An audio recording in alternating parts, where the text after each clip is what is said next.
Italia después de los cañones. En el siglo XVI, Europa no conocía la paz. Italia, dividida, rica y llena de ciudades-estado, se convirtió en el campo de batalla de dos gigantes, el imperio de Carlos I de España y la corona de Francia. La guerra no era solo una lucha por territorios, era una lucha por prestigio, por influencia en el Sacro Imperio Romano Germánico y por el control del norte de Italia, las ricas tierras de Lombardía, los puertos estratégicos y las rutas comerciales. Cuando los cañones callaban, las verdaderas historias apenas comenzaban. Los asedios del siglo XVI no eran rápidos. Las ciudades pasaban hambre durante meses. El agua se agotaba. El pan se convertía en un lujo. Cuando finalmente se abrían las puertas, voluntariamente o tras un asalto, todo dependía de las condiciones de la rendición. Si la ciudad capitulaba pacíficamente, podía ser perdonada. Si resistía, las consecuencias eran más severas. En las campañas contra Francia y sus aliados, las tropas hispano-imperiales pasaron por Milán, Pavía, Bolonia y pequeñas fortalezas de la Toscana. Pero el acontecimiento más impactante fue el saqueo de Roma en 1527. Un hecho que la historia recuerda como el Sack of Rome. Entonces, el ejército que formalmente servía al emperador perdió el control. Los mercenarios llevaban meses sin recibir paga. Estaban agotados, hambrientos y llenos de resentimiento. Y cuando las puertas de la ciudad cayeron, la disciplina desapareció. En el siglo XVI, las mujeres eran de las más vulnerables durante la guerra.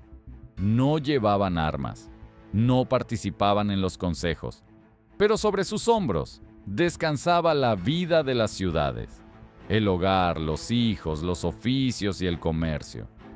Tras la toma de una ciudad, el destino de las mujeres dependía de tres factores: estatus social, disponibilidad de dinero o parientes influyentes, comportamiento de las tropas. Las familias ricas podían pagar rescates. Los monasterios intentaban negociar.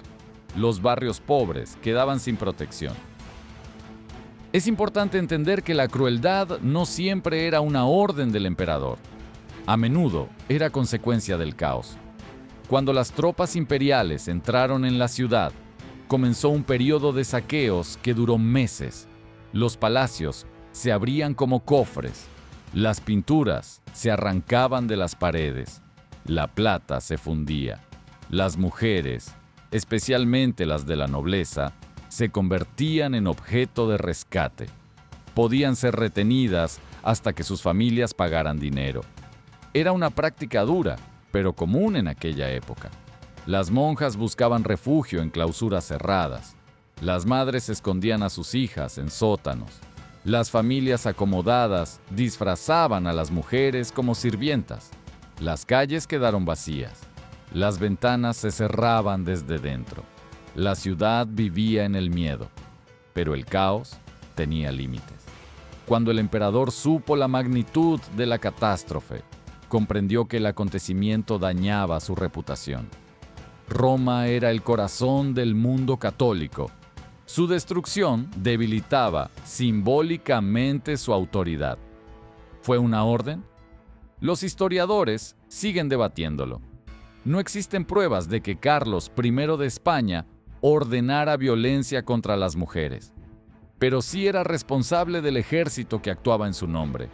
Las tropas estaban formadas por españoles, lansquenetes alemanes y aliados italianos. Muchos eran mercenarios. Cuando no recibían paga, tomaban su propio pago.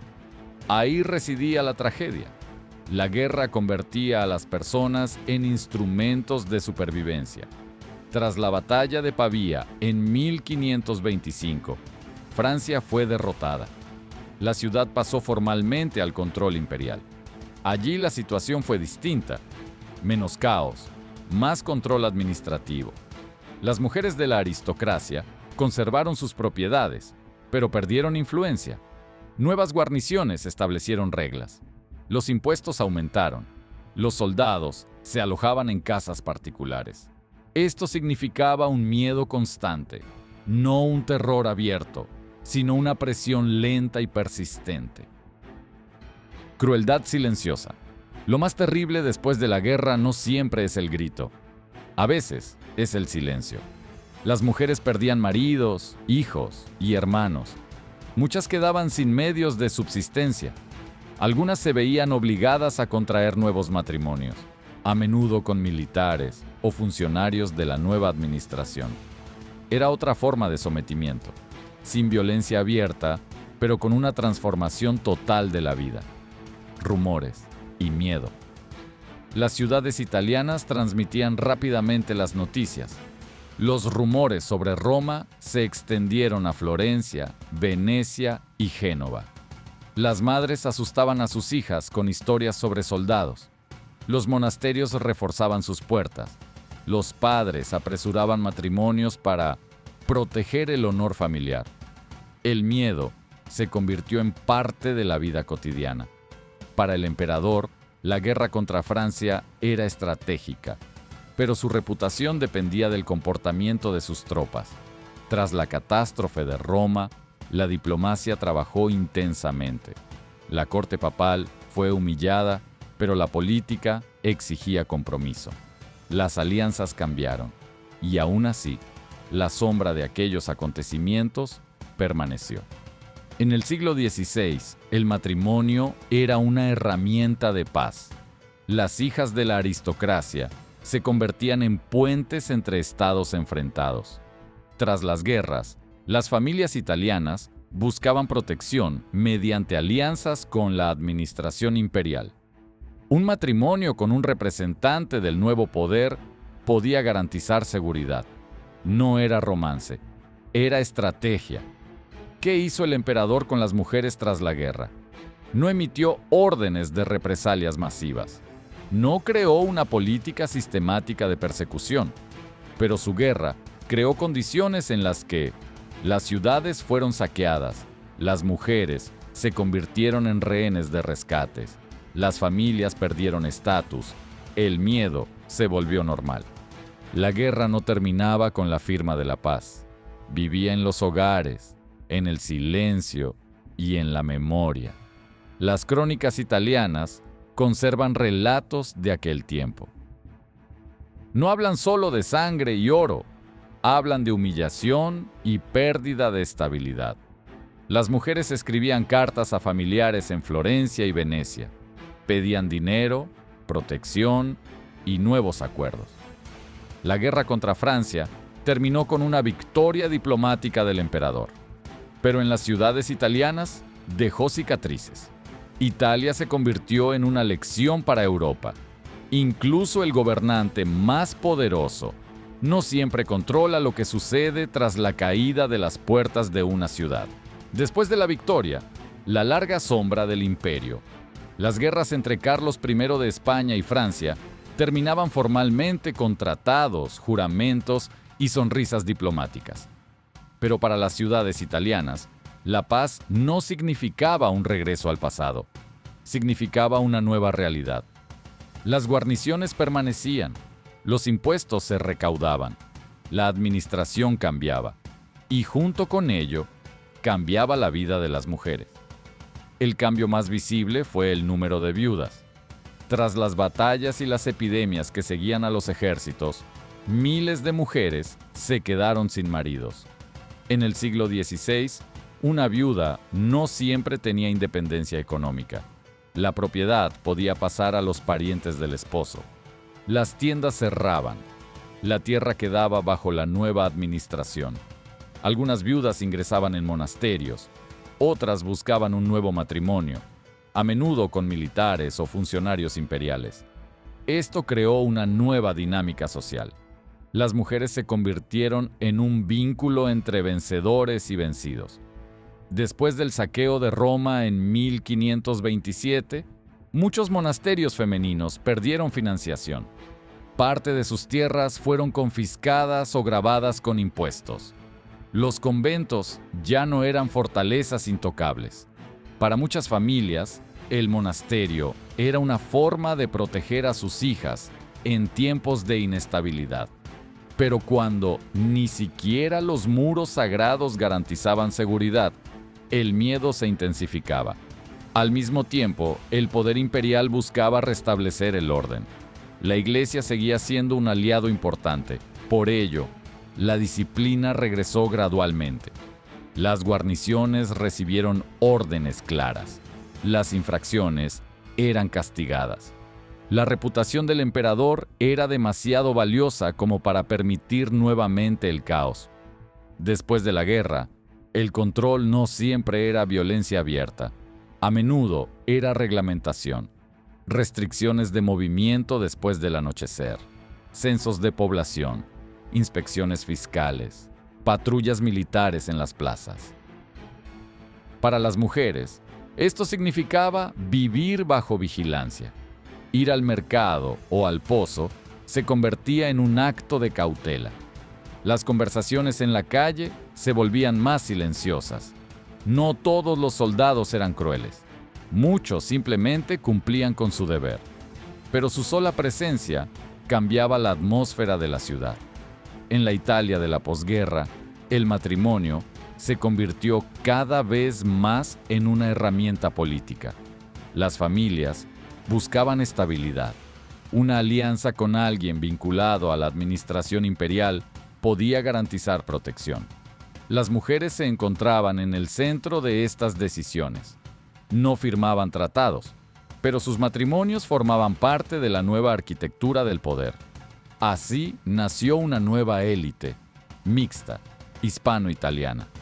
Después de las guerras, las sociedades suelen volverse más estrictas.